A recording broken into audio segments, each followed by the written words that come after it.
Now, this sleep apnea relief, this is one of your most popular ones. There's another one. Yes, it is. The more popular one is to deal with hemorrhoids, right? Well, it depends on which problem it is. Oh, okay. Yeah. Well, yeah, I don't want to take the hemorrhoid medicine if I'm having sleep apnea because it's just how many people are affected by sleep apnea? Do you have any idea? Well, it's interesting that you should say that because one of the problems with sleep apnea is that it happens while we're asleep. Right.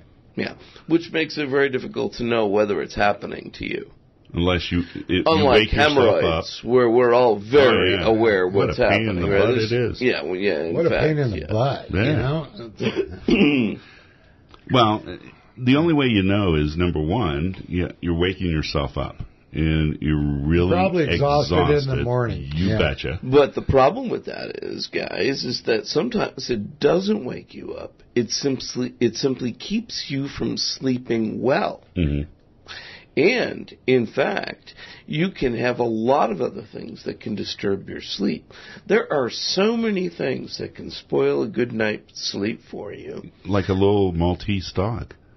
Yeah, in fact, a market crash or too many political ads, and the problem is that when you have a situation where you're sleeping poorly, identifying what the problem is quite difficult for you to do. If you want to go in for a sleep study, you got to wait, sometimes 6 weeks, and it can cost $3,000 or $4,000. Wow!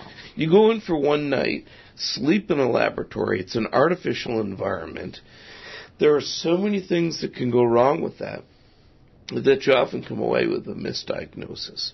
And so sleep problems are probably the most misdiagnosed medical problem out there. So, that being said, the CDC will tell you there's 40 million of us suffering from sleep apnea.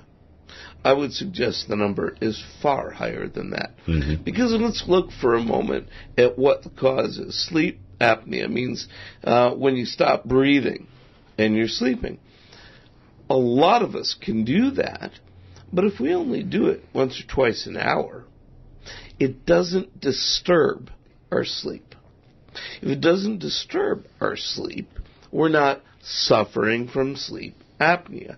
So we wouldn't be given that diagnosis, we wouldn't be treated for it. It doesn't mean we don't have cessations of breathing while we're sleeping. Mm-hmm. Right. So there are lots and lots of people out there that have cessations while they're sleeping, but don't have enough of them, or they don't occur frequently enough to actually get the diagnosis. Right. And even fewer of those get to their doctor, recognize they have a problem, get assigned to a sleep clinic, and get a proper diagnosis.